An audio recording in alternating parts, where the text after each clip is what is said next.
നമസ്കാരം. കലാഭവൻ നവാസിന്റെ ജീവനെടുത്തത് ഹൃദയാഘാതം തന്നെ.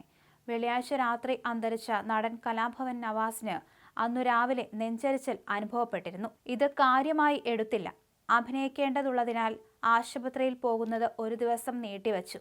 അത് മരണമായി മാറുകയായിരുന്നു. നെഞ്ചരിച്ചിലുണ്ടായ വിവരം ഭാര്യാപിതാവിനെ ഫോണിൽ അറിയിച്ചിരുന്നു. കുടുംബ ഡോക്ടർ അഹമ്മദ് കാരോത്തുകുഴിയെ കാണാൻ നിർദ്ദേശിച്ചു. അതനുസരിച്ച് രാവിലെ 6:57 നവാസ് ഡോക്ടർ അഹമ്മദിനെ ഫോണിൽ വിളിച്ചു. ഗ്യാസിന്റെ പ്രശ്നം ആയിരിക്കുമോ എന്ന സംശയം പ്രകടിപ്പിച്ചു. വിവരങ്ങൾ ചോദിച്ചറിഞ്ഞ ഡോക്ടർ അഹമ്മദ് ഇത് സാധാരണ നെഞ്ചരിച്ചൽ അല്ലെന്നും ഉടൻ ഏതെങ്കിലും ആശുപത്രിയിൽ എത്തണമെന്നും പറഞ്ഞു. ECG എടുത്ത് തനിക്ക് അയക്കാനും ആവശ്യപ്പെട്ടു. ഷൂട്ടിംഗ് ഉള്ളതിനാൽ അത് ചെയ്തില്ല. അവസാനം അഭിനയിച്ച പ്രകമ്പനം സിനിമയുടെ ചോറ്റാനിക്കരയിലെ ലൊക്കേഷനിലായിരുന്നു 26 മുതൽ നവാസ്. ഷൂട്ടിങ്ങിന്റെ ആദ്യ ഷെഡ്യൂളിന്റെ അവസാന ദിവസമായിരുന്നു വെള്ളിയാഴ്ച. അതുകൊണ്ടാണ് ആശുപത്രിയിൽ പോകാൻ വൈകിയത്. വീട്ടിലേക്ക് മടങ്ങുന്നതിനാൽ പിറ്റേന്ന് ഡോക്ടറെ കാണാമെന്നും കരുതി. ഷൂട്ടിംഗ് കഴിഞ്ഞ് ലോഡ്ജിലേക്ക് പോയ നവാസിന് അവിടെ വച്ചാണ് ഹൃദയാഘാതം ഉണ്ടായത്. വിജേഷ് പാണത്തൂർ സംവിധാനം ചെയ്യുന്ന ക്യാമ്പസ് മൂവിയായ പ്രകമ്പനത്തിൽ രാഷ്ട്രീയ നേതാവിന്റെ റോളായിരുന്നു നവാസിന്. CPN പാർട്ടിയുടെ ലോക്കൽ സെക്രട്ടറിയായി ആയിരുന്നു അഭിനയം. 2 ദിവസത്തെ ഷൂട്ടിംഗ് നവാസിന് ഇനിയും ഉണ്ടായിരുന്നു.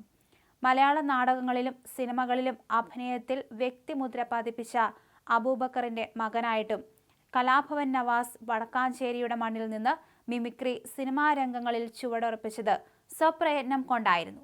അബൂബക്കറിന്റെ മാരാത്തുകുന്നിലെ വീട്ടിലാണ് സഹോദരന്മാരായ നവാസ് ബക്കറിനും നിയാസിനുമൊപ്പം നവാസ് വളർന്നത്. സ്കൂൾ കാലഘട്ടത്തിൽ മിമിക്രിയിലും പാട്ടിലും തിളങ്ങി. നാടകങ്ങളിലൂടെ അഭിനയത്തിലും മിടുക്കനാണെന്ന് തെളിയിച്ചു. മാരാത്തുകുന്നിലെ സാനം, നാദം എന്നീ ക്ലബ്ബുകളിലൂടെ നിരവധി തവണ കലാപ്രകടനങ്ങൾ നടത്തി. പഠിച്ച ഓട്ടുപാറയിലെയും വടക്കാഞ്ചേരിയിലെയും സ്കൂളുകളിലും മിന്നും താരമായിരുന്നു നവാസ്.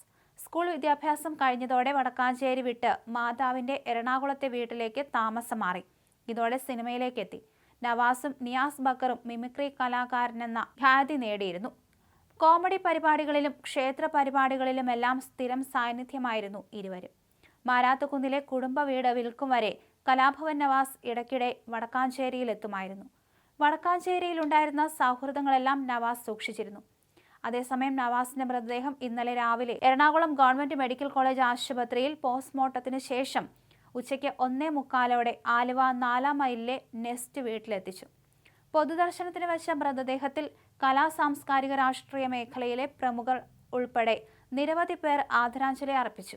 വ്യവസായ മന്ത്രി P. രാജീവ് സംസ്ഥാന സർക്കാരിന് വേണ്ടി ആദരാഞ്ജലി അർപ്പിച്ചു. അഭിനേതാക്കളായ ശ്വേത മേനോൻ, സിദ്ദിഖ്, ജയസൂര്യ, സായ്കുമാർ, ലാൽ, ദേവൻ, രമേശ് പിഷാരടി, കലാഭവൻ ഷാജോൺ, കലാഭവൻ പ്രസാദ്, വിനോദ് കോവൂർ, മണികണ്ഠൻ പട്ടാമ്പി, സലീം ഹസൻ, ആലുവ നഗരസഭാ chairman MO John, CPIM Aluva area secretary AP Udayakumar തുടങ്ങിയവരും അന്ത്യോപചാരം അർപ്പിച്ചു. വൈകിട്ട് 4:00 ആലുവ ടൗൺ ജുമാ മസ്ജിദിൽ എത്തിച്ചു.